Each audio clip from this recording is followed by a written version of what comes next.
Okay, so as Anand mentioned, I'm going to shift the discussion to trademarks, and I see a few trademark people in the audience, so I hope you guys find this interesting.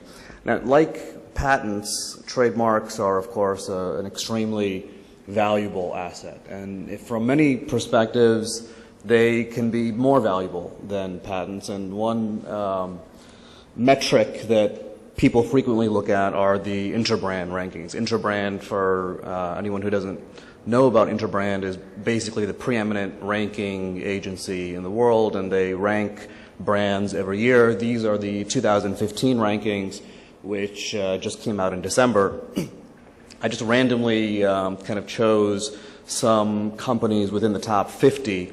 And what I thought was interesting about these companies is that there's a number of companies within the top 50 that you traditionally think of as B2B companies like IBM, Cisco, SAP, and Accenture. Those are not companies that are consumer product oriented companies, but yet they have still managed to rank in the same vicinity as an Apple or a Disney, where you think of those companies as traditionally consumer product companies. And the reason that these B2B companies have been able to do that is they have invested in their brand.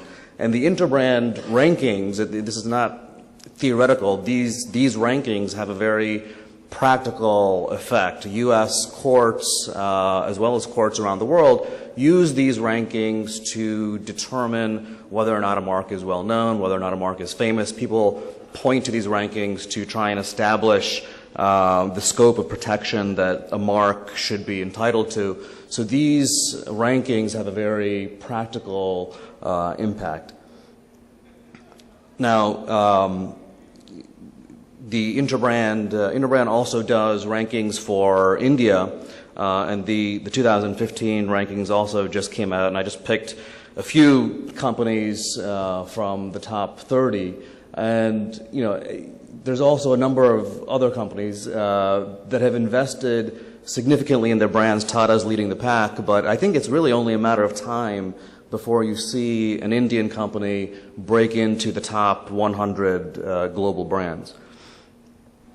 Now, how did these companies get there? What did these companies do to actually get on this list? And of course, their goals are larger than getting on this list. Their goals are really to become preeminent brands in the marketplace. So, obviously, yes, sales and marketing success is a huge part of this. All of these companies have stellar sales. They spend a lot of money in marketing, and even the B2B companies. You'd be surprised at how much, for instance, Accenture is constantly advertising on U.S. television. Now, they don't really derive a direct benefit from those advertisements. Why? They are a B2B company. They're not trying to reach the general public, but yet they continue to advertise on national television for the sole reason of just raising the public awareness of their brand.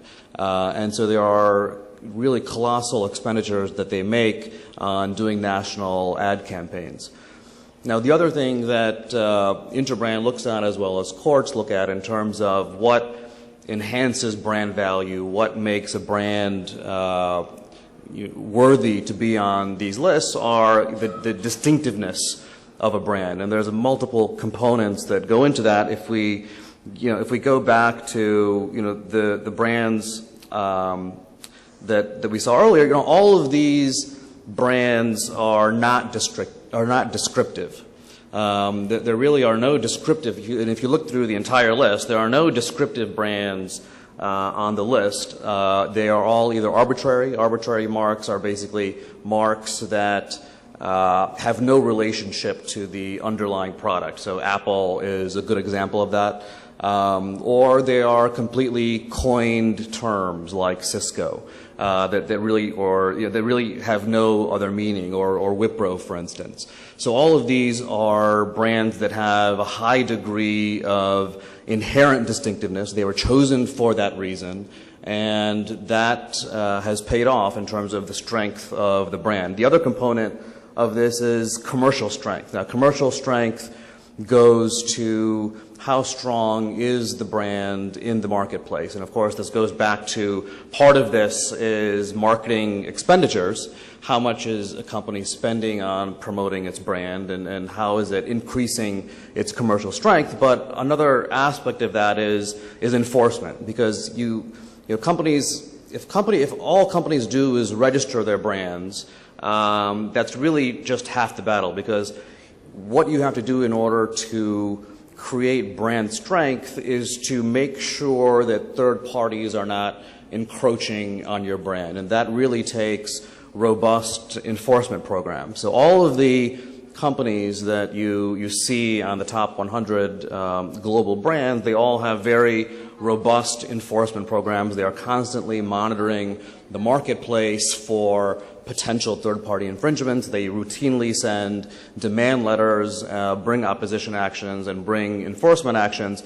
And the courts look at that. And when the courts are determining the scope of protection to give a mark, they are always looking at, well, how strong is this brand? What is the third party? What is the universe of third party use? Are there a lot of other third parties using similar marks, or is this really such a singularly unique mark that deserves a broad scope of protection? So the enforcement efforts are very important.